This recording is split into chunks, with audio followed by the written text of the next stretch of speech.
आप सभी को प्रणाम। जय लोकतंत्र, जय संविधान, जय भारत माँ और जय जनता जनार्दन। आज 1 जून है और चुनाव का अंतिम दिन है। आज हमारे देश के लोग चुनाव कर रहे हैं, वोटिंग कर रहे हैं। खास करके बनारस, भदोही, मिर्ज़ापुर, सोनभद्र, उत्तर प्रदेश के लिए लोगों को मैं बता रही हूँ, गोरखपुर, ये सब गढ़ है। बनारस तो प्रधानमंत्री जी का गढ़ है और गोरखपुर तो योगी आदित्यनाथ जी का गढ़ है और मिर्ज़ापुर में उसकी गठबंधन की प्रत्याशी अनुप्रिया पटेल लड़ रही है। हालांकि अनुप्रिया पटेल ने कोई काम नहीं किया है मिर्ज़ापुर। अब किस तरह से चुनाव जीतेंगी वो वही जाने, क्योंकि सभा में कह भी रहे थे कि चुनाव तो हम जीतेंगे, चाहे जैसे जीतेंगे। तो भैया जीतने तो जीत ही सकती हैं, लेकिन थू थू पूरे मिर्ज़ापुर की जनता उनको कर रही है। और सोनभद्र के सांसद रहे पकौड़ी लाल कोल, इनकी पुत्रवधू चुनाव लड़ रही है। तो मैं कहना चाहती हूँ कि आप लोगों से चुनाव का अंतिम बिगुल चल रहा है।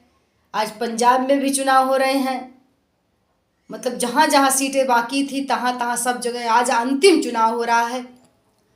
और ये लोकतंत्र का महापर्व है। मैं सभी लोगों से कहना चाहती हूँ, इसमें भागीदारी लो, हिस्सेदारी लो। हालांकि मैंने पहले कहा था कि आप लोग भागीदारी मत लो, वोट का बहिष्कार कर दो, लेकिन आप लोगों ने कहीं ऐसा सम्मल लगा करके, कहीं ऐसा बैनर लगा के नहीं कहा कि हम बहिष्कार करेंगे। तो आप लोगों ने अगर नहीं बहिष्कार किया तो कम से कम आज वोट डालने सभी लोग जाओ। और जो संविधान की रक्षा करे, जो लोकतंत्र की रक्षा करे, जो राष्ट्र की रक्षा करे, जो वतन की रक्षा करे, जो जुमलेबाजी ज़्यादा ना करे और जो सत्ता में बहुत दिन तक रहे और कुछ भी काम ना करे, ऐसे लोगों को नहीं। जो संविधान की रक्षा करने की बात करता हो, जो विकास की बात करता हो, एक बार उसको भी देखने का काम करना। मैं कहना चाहती हूँ, बनारस में चुनाव हो रहा था, मैं आ रही थी। हम निष्पक्षता से बात करते हैं, हम किसी पार्टी के समर्थक नहीं हैं और 7 सांसदों को चुने भी हैं। अब की बार बताएंगे, क्योंकि हमने वो विचार अपना रखा। वो लोगों ने कहा करेंगे, नहीं करेंगे तो हम चमड़िया उधेर लेंगे। मैं जया भारत, जिला संत कबीर नगर से भारतीय क्रांति पार्टी की राष्ट्रीय अध्यक्ष। 27 में मेरी पार्टी भी चुनाव के मैदान में आएगी। हमें राजनेता नहीं बनने का शौक है, न साधु संत महात्मा ने। मैं गृहस्थ एक परिवार की बेटी हूँ, मगर देश और समाज को बचाने के लिए लोकतंत्र में की सबसे बड़ी चाबी उसे राजनीति में आना पड़ता है। अगर राजनीति नहीं करेगा तो फिर आपके लिए हक की लड़ाई कहाँ से लड़ेगा। इसलिए मैं बताना चाहती हूँ, और मुझे ये नहीं कि बड़ा पद पाना जरूरी है, पद मिले चाहे न मिले, मैं ऑलरेडी मस्त हूँ। इसलिए मैं सच्चाई बोलती हूँ। जो अपने आप में मस्त है वो सच्चाई बोले। जिसे सत्ता चाहिए, जिसे रुपया चाहिए, जिसे कोठी चाहिए, जिसे एसी चाहिए। हम लोग अभी बच्चे, हम लोग को ऐसी क्या जरूरत है, और कभी भी ऐसी के मुझे ज़रूरत नहीं है। मैं गरीब परिवार से और एक बहुत मिडिल क्लास के, हमें क्या जरूरत है। तो हमें राजनीति में आने का मतलब है, मैं राजनीति में आना इसलिए चाह रही हूँ कि हमें आपके दर्द को उस पंचायत में जाकर के बताना। ना भी पंचायत में पहुँच पाएंगे तो राजनीतिक मंचों पर चढ़ करके आपकी दर्द इनसे लड़ाई लड़ने का हक मुझे मिलेगा। इसलिए तो मैं कहना चाहती हूँ, मैं बनारस में आ रही थी। बनारस की जनता से हमने पूछा, भैया मोदी जी ने क्या किया, यहाँ गंगा जी ने बुलाया है। तो लोगों ने कहा कि हम उस गंगा मैया से भी पूछना चाहते हैं, ऐसे कुबूतर, ऐसे नालायक को बुलाया क्यों। और पर्चा दाखिला भी कर दिया। पर्चा दाखिला के टाइम लोग बता रहे थे प्रधानमंत्री ने किसी का दाखिला नहीं करने दिया। उनका पर्चा जांचा किया तो सब गलत लिखे थे, लेकिन फिर भी भाई सत्ता में थे, वो नहीं खारिज हुआ, नहीं प्रधानमंत्री का पत्ता खारिज हो जाता था। मैं कहना चाहती हूँ, लोकतंत्र का अंतिम चुनाव है। आज चुनाव का अंतिम दिन है। प्रधानमंत्री नरेंद्र मोदी जी से हाथ जोड़ करके चुनाव को निष्पक्षता से होने दो, ईवीएम मशीन को निष्पक्षता से पढ़ने दो और वोटिंग भी निष्पक्षता से गिरने का काम करना। तुम्हारी औकात पता चल जाएगी। लेकिन क्या भाई, दाढ़ी पक गई, गालों पे झुर्रियाँ आ गई, सारे बदन जवाब देने लगे, लेकिन तुम्हारी झूठाई और दोगलाबाजी नहीं जा रहा है। कोई बात नहीं, लेकिन मैं आप लोगों से कहना चाहती हूँ, ये लोग सत्ता के दलाल, चाहे झूठ बोले चाहे सही बोले, सच्चाई बता रही हूँ। और मैं मिर्ज़ापुर में पहुंची तो मिर्ज़ापुर के लोगों ने कहा, हमने कहा भाई मिर्ज़ापुर की विधायक सांसद हैं अनुप्रिया पटेल, बेटी बेटा औलाद तो बेचारे नहीं, आप के लिए मर रही हैं। तो लोगों ने कहा बेटी बेटा औलाद नहीं हुए तो हम पति पत्नी तो हैं, इसका पति बहुत ऐसा है। और अनुप्रिया पटेल ने ये काम नहीं, लोग थू थू कर रहे हैं, लेकिन वहाँ भी इसके ईवीएम मशीन में अनुप्रिया पटेल की कमेटी गाना चाहते। एक बार निष्पक्षता से चुनाव होने जा, तुम्हारी औकात पता चल जाएगी, तुम्हारी औकात। मैं सोनभद्र में चलती हूँ, सोनभद्र के सांसद परम आदरणीय श्री पकौड़ी लाल कोल यहाँ का सांसद है। इनको हराने के लिए सब लोग लग गए हैं। उनकी पुत्र वधू का प्लेट से लड़ रही है, वहाँ भी तमाम तिकड़मबाजी लोग कर रहे हैं, ससुर और पतोह में लड़ाने का काम हो रहा है। फिर भी सांसद जी की जो बेल्टी है उसके माध्यम से बहुत ज़्यादा वोट निष्पक्षता से पा रही है। केवल सांसद पकौड़ी लाल, नेता हो तो पकौड़ी लाल कोल जैसा। लेकिन ये लोग जो हैं, मैं सही से बोल रही हूँ, जितने लोग सच्चाई से बता रही हूँ आपको। मैं बताऊं, अगर सच्चाई से वोट पड़े, ईमानदारी से वोट पड़े, तो अब की बार खोजने से भी बीजेपी पार्टी दिखाई नहीं देगी। संविधान का 400 पार, मैं बताऊं 400 पार क्यों कर रहे हैं, क्योंकि 400 पार की जिसके पास सीट हो जाएगी उस संविधान को बदल सकता है, ख़त्म कर। इन्होंने कहा आपको गुमराह किया, 400 दे दो, हम संविधान बदल देंगे, हम सब कुछ बदल देंगे और बदल करके मनमानी करेंगे, लोकतंत्र वोट डालना बंद कर देंगे। तो मैं हाथ जोड़ के कहती हूँ प्रधानमंत्री नरेंद्र मोदी जी से, निष्पक्षता से वोट करने दो, बनारस में तुम्हारी औकात पता चल जाएगी। तुमको गंगा माई ने जिस रास्ते से बुलाया है उसी रास्ते से तुमको भेजने का काम करेंगे। लेकिन क्या दाढ़ी पक गया, सब कुछ हो गया, लेकिन तो कितने बड़े बेईमान, कितने बड़े गद्दार हो मोदी जी।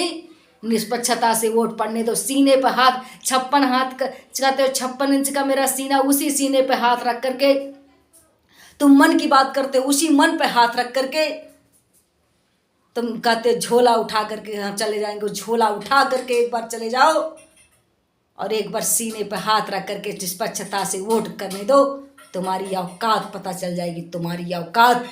लोग खोजेंगे, ईवीएम मशीन से जब वोटिंग निकलेगा तो लोग खोजेंगे कि कोई नरेंद्र मोदी नाम का व्यक्ति बनारस में आकर चुनाव लड़ने का काम किया था। आपका एक वोट भी नहीं, लेकिन निष्पक्षता से होने दो। ज़्यादा मैं नहीं कहना चाहती हूँ, मैं लोकतंत्र बचाओ अभियान चल, मुझे सच बोलना है, क्योंकि हमने देखा इतनी महंगाई, इतनी बेरोजगारी, इतना। आप 18% कलम पर जीएसटी लगाते हैं, हीरा पर 3% लगाते हैं, कलम की जिसे कलम और किताब को क्यों? क्योंकि जब जनता पढ़ेगी तो हमसे सवाल करेगी, तुम्हारी औकात पता चल जाएगी। जनता उस जीएसटी लगाए गए तुम्हारे हर कदम का सवाल तुमसे कर रही है। लेकिन तू तो गद्दार है, बेईमान है दल। लेकिन जब ऊपर हो तो ऊपर वाले मानते हो कि नहीं? ऊपर वाले की लाठी चलेगी, चमड़ी उधर जाएगी, चमड़ी। आपको बता दें, जो स्कूटी खरीदने हम लोग जाते हैं, गरीब जनता स्कूटी खरीदती है, मोटरसाइकिल है, उस पर 22% जीएसटी लगाया। और जो हवाई जहाज, हेलीकॉप्टर है, उस पर पूंजीपतियों जिसको खरीदते हैं उस पर 1% भी जीएसटी नहीं लगाया है। कितना बड़ा दलाल है ये देश का, कितना बड़ा गरीबों का शोषण करना चाहता।